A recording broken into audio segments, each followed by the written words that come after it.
तो दोस्तों आज हम बात करेंगे शाहजहां के समय में बनने वाले जो इम्पोर्टेंट क्वेश्चन जो हैं उनको हम जल्दी से रिवाइज करते हैं। सबसे पहले हम बात करें कि शाहजहां ने रूल कब से लेकर कब तक किया, तो 1638 से लेकर के 1658 तक रूल किया शाहजहां ने। और शाहजहां के बचपन के नाम की अगर हम बात करें तो शाहजहां के बचपन का नाम था खुर्रम। और उसके बाद शाहजहां के टाइम पे सबसे ज्यादा बिल्डिंग्स बनी।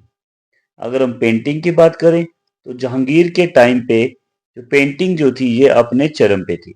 लेकिन आर्किटेक्ट की बात करें तो शाहजहां के टाइम पे आर्किटेक्ट जो है ये अपने चरम पे था। सबसे ज्यादा बिल्डिंग जो है वो शाहजहां के टाइम पे बनी थी। ठीक है।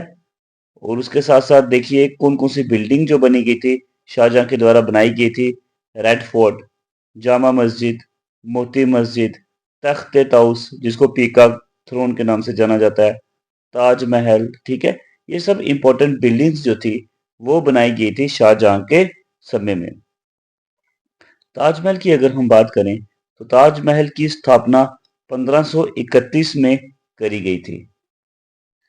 1531 से 1553 तक जाके कंप्लीट हुआ ताजमहल। ताजमहल को बनाने में लगभग 22 साल लग गए। ठीक है। 1000 एलिफेंट वहां पे काम कर रहे थे। 50,000 से लगभग ज्यादा वर्कर जो थे वो काम कर रहे थे। तो 20 साल लग गए इसे कंप्लीट करने में।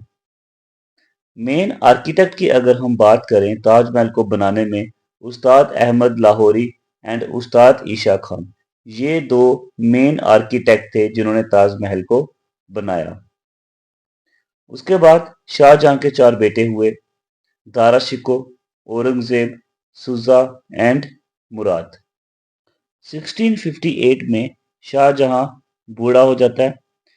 तो शाहजहां अपने बड़े बेटे दारा शिकोह को सारा राजपाट जो है वो देने लगता है। लेकिन औरंगजेब बगावत कर देता है दारा शिकोह के खिलाफ। औरंगजेब रूल करना चाहता था बाय हुक एंड क्रुक, जैसे मर्जी। औरंगजेब को सिर्फ गद्दी चाहिए थी, राजपाट चाहिए था। उसके बाद औरंगजेब 1658 में विद्रोह कर देता है और अपने बाप को नजरबंद कर देता है। शाहजहां को आगरा फोर्ट में नजरबंद कर देता है। ठीक है। और शाहजहां के आखिरी 8 साल बड़े ही तकलीफ में बीते थे। 1658 से लेकर के 1666 तक शाहजहां आगरा के किले में बंद रहता है और 1666 में उसकी मृत्यु हो जाती है। तो ये था हमारा शाहजहां का समय। शाहजहां के बीच में जितने भी इंपॉर्टेंट एमसीक्यूज निकल करके आते हैं, जितने भी इंपॉर्टेंट पॉइंट्स निकल करके आते हैं, वो हमने डिस्कस किए। तो इसके नेक्स्ट हम बात करेंगे औरंगजेब के रूल के बारे में। ठीक है। ये हमारी क्विक रिवीजन है।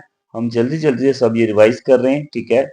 और आपने अगर डिटेल में पढ़ना है, अगर आप ये चीजें डिटेल में जानना चाहते हो तो आप कमेंट कर सकते हो। जो भी चीजें आपको जाननी है वो हम आपके साथ डिटेल में डिस्कस करेंगे।